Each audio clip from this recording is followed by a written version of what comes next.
Good morning and welcome back to the Commodities Institute podcast. I'm your host, Emily Costa, and today is November 26, 2025. As always, we slow things down, take a breath, and walk through the developments shaping the global commodities landscape. We'll weave through metals, agriculture, carbon and power, oil and dry freight, not in the order the headlines tell us, but in the order that makes the most sense for understanding the markets today.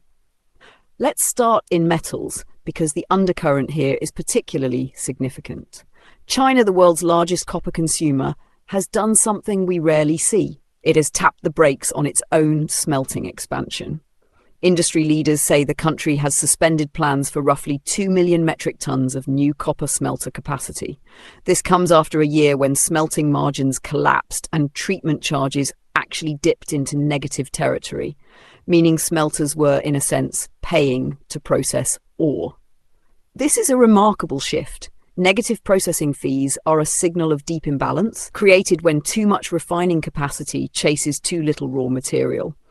By stepping in and urging companies to prioritize profitability and scrap the race for sheer volume, Chinese authorities are trying to realign the industry before the issue becomes more destabilizing.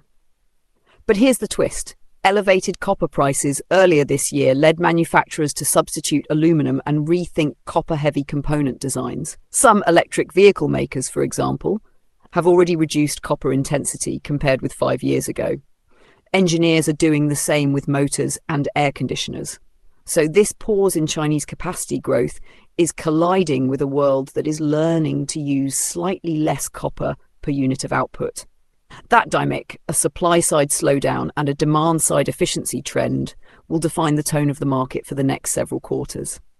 Now let's take a detour into carbon and power, where Europe's natural gas market has entered a new psychological era. Remember the panic of 2022 when every cold front sent prices skyrocketing? That era feels distant. The market now operates with an underlying assumption that gas will simply be available. That confidence is rooted in one thing: liquefied natural gas, and particularly the surge of supply coming out of the United States. Benchmark prices in Europe are far below the crisis peaks, even though recent cold weather temporarily lifted demand. The difference today is flexibility. Cargoes can be rerouted. New liquefaction trains are coming online. Traders know that extra supply can be contracted with relatively short notice. This doesn't eliminate risk. A prolonged cold snap or a sudden wave of Asian buying could still tighten balances, but it has dramatically softened the fear factor that once dominated European winter planning. Of course, this comes with its own geopolitical undertone. Europe now relies more heavily on US LNG than ever before. That stability comes with exposure to US political cycles, regulatory shifts, and price dynamics. For now, though, utilities and policymakers are benefiting from a level of calm that would have been unthinkable just a few years back. Shifting to agriculture, global grain markets are once again being reshaped by geopolitics and infrastructure constraints. China has stepped back into the US soybean market with sizable purchases. What's striking is not just the volume, but the timing. These purchases followed high-level diplomatic engagement between Washington and Beijing. Even with Brazilian offers available, Chinese buyers opted for US supply, a signal that political relationships continue to steer agricultural trade flows. At the same time, the European Union is reporting a softer pace of soft wheat exports compared with last year. The data, incomplete in some member states, paints an uneven picture, but the overall trajectory suggests that Europe is shipping less into global markets at this stage of the season. But the most pressing agricultural story today is Ukraine. The combination of wet harvest conditions and repeated attacks on rail infrastructure has slowed corn exports dramatically. Grain that would normally be flowing steadily through Black Sea ports is instead sitting inland, waiting for drying, waiting for transport, and often waiting for power. Delivery times from farms to ports have stretched into multiple weeks in some regions.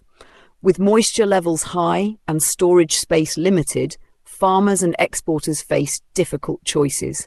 These bottlenecks ripple through global buyers who depend on Ukrainian shipments to balance their own supply programs. Now, let's talk oil.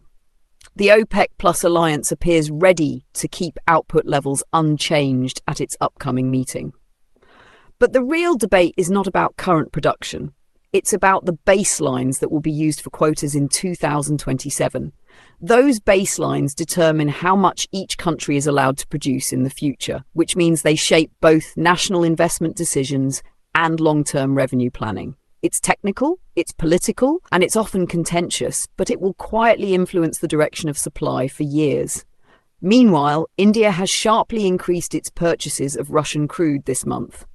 Refiners moved quickly to secure barrels ahead of new sanctions and heightened financial scrutiny. This front-loaded buying pattern has become familiar. Load up ahead of a regulatory deadline, then scale back once the new rules are in force. December could look very different from November as refiners recalibrate. This scramble creates short-term logistical and financial stress. Tankers must be chartered quickly, payment structures must be arranged under tightening restrictions, and refiners need to consider their exposure to potential sanctions-related disruptions. These dynamics filter into freight markets almost instantly. Which brings us to dry freight. Charter activity today reflects all the cross pressures we've just discussed. One clear example is the recent tender from South Korea's Feed Leaders Committee, which sought more than 130,000 metric tons of corn for March arrival. Tenders like this illustrate how importers hedge against uncertain supply from regions like Ukraine while balancing price differentials between origins. Freight windows, premiums over futures, and vessel choices all reveal the market's expectations about supply chain tightness.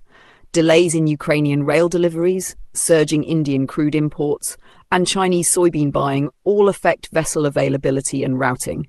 In this way, freight markets become an early warning system. When shipping patterns shift, underlying commodity flows are already stressed.